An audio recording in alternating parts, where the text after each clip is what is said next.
I think we just perfected the Invis Lightsaber Hunter build. Everyone's seen the Invis Hunter setups abusing the lightsaber for debuffs and constant invisibility uptime, but they all have the problem of having no strong range damage for those situations where lightsabers aren't a good option or where you can't face tank the amount of damage being dealt your way. Well, we have fixed that. By pairing Lucky Pants with the new Uncivil Discourse hand cannon, this build keeps everything you love, being the non-stop invis, insane survivability, but now you also have a hand cannon that ramps damage every shot and deletes mages and champions and is great for dealing damage against bosses. So this build comes with more damage, more safety, and more ways and options than those other invisible hunter builds you might have seen right now. So to begin with, I'm going to show you the gameplay loop and the general playstyle for this build, and then I'm going to show you the in-depths of the build itself. For the playstyle, we are using the Praxic Blade.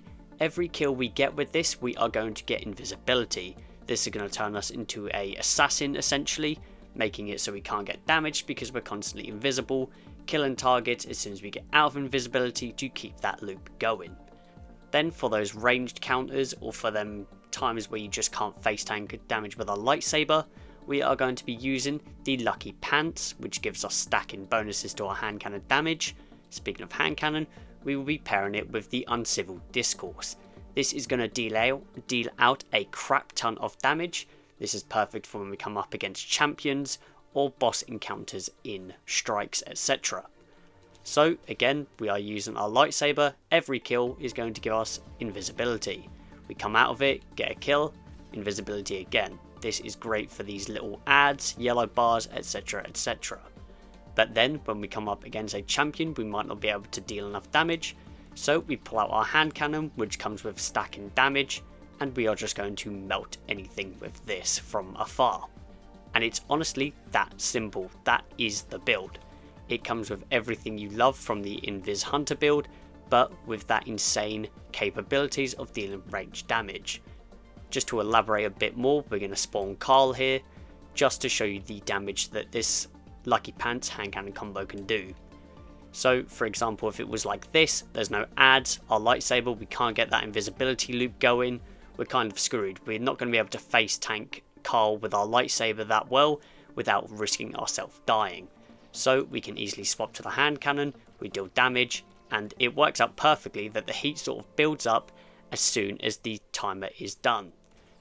Just to get a reset on the damage to show you the damage output that we are dealing here. Reset it, wait for my out of luck to run out. I'm going to pull out the hand cannon and start dealing damage. And by the time it ends, what did we get? 14k damage just from using our hand cannon, just like that. Super simple. While up close, we're risking dying to combat Carl, the combos, etc. It's just a lot more risky. This gives us so much more versatility to this build and so many more options for our playstyle.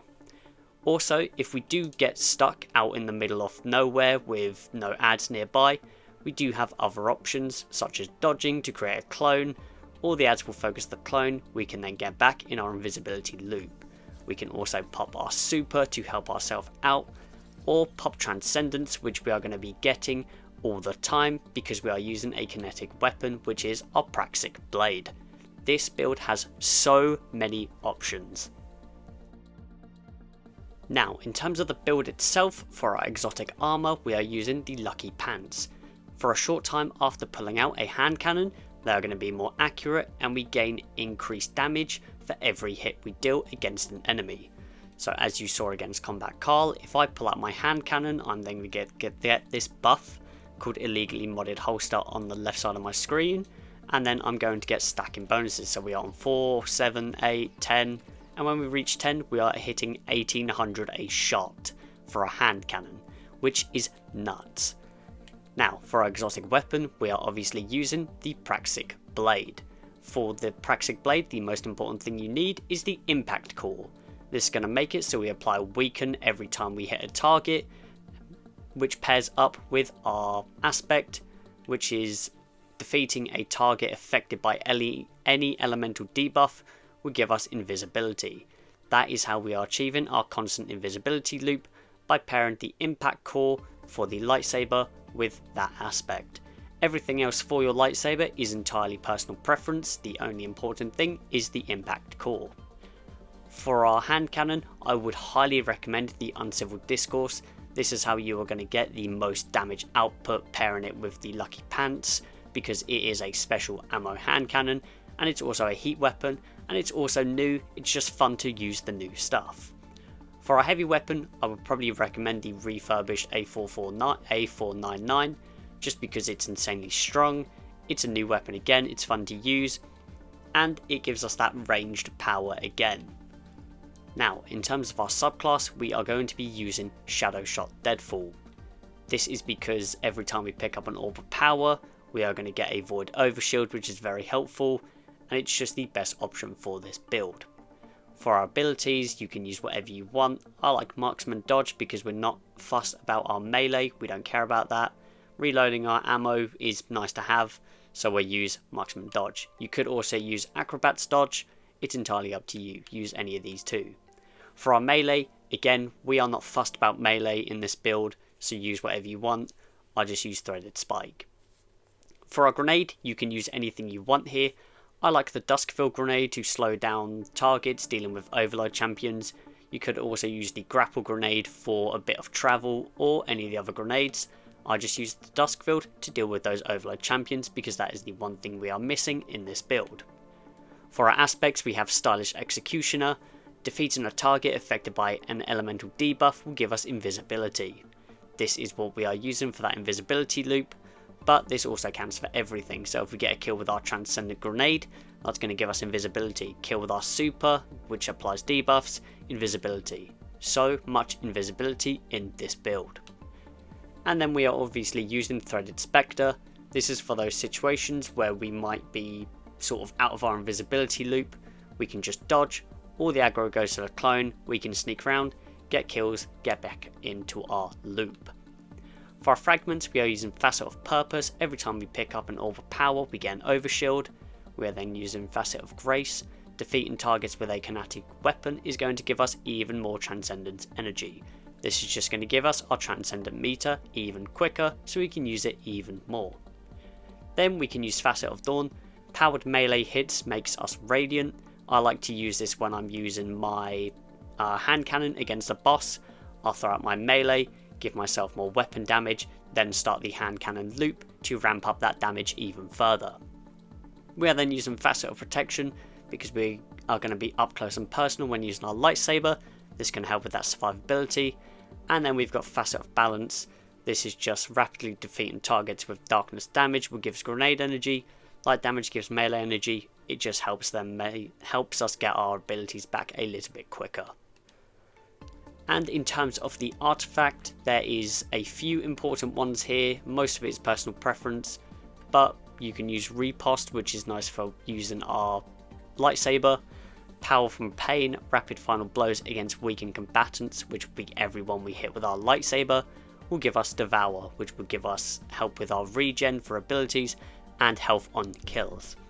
We can then use Singularity Blade as well, while we have a Void Elemental buff, which would be a Void Overshield every time we pick up an Orb of Power. We can then create weakening bursts on every kill. And then again, we have Combination Argent, there's other ones such as Sword Storm Combo, etc, etc. In terms of our stats, we are mainly focusing into weapons. Weapons is going to increase the damage off not only our hand cannon, but also our lightsaber as well. So I would mainly focus on weapons, and then I try to take all my other stats to around about 60 plus, except for melee. We're not fussed about melee, we cannot use our powered melee when using our lightsaber, which is going to be most of the time, so we are not fussed on this, this can just go.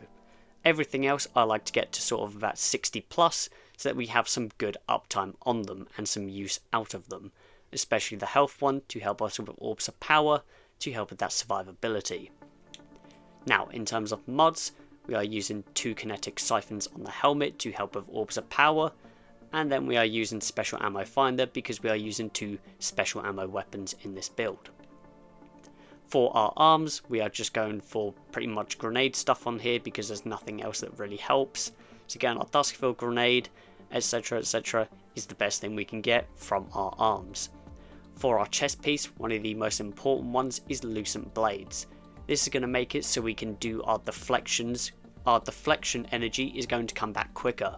So in them situations where we're not invisible and we are relying on purely deflecting everything back, this is lovely to have. I then like to use reduce incoming area effect damage, because that's the one thing that could probably kill you when deflecting, and then kinetic ammo generation. Our lightsaber is kinetic. This is going to help us build up our ammo generation when we get kills with our lightsaber. For our legs, I like to use recuperation to give us more health back on orbs of power, and then 2 kinetic weapon surges to give our lightsaber even more damage. And then for our class mod, the important one is time dilation to give us more armor charge time, so that way all these surge mods get a bit more time on them and some more use out of them. And honestly, that is it for the build.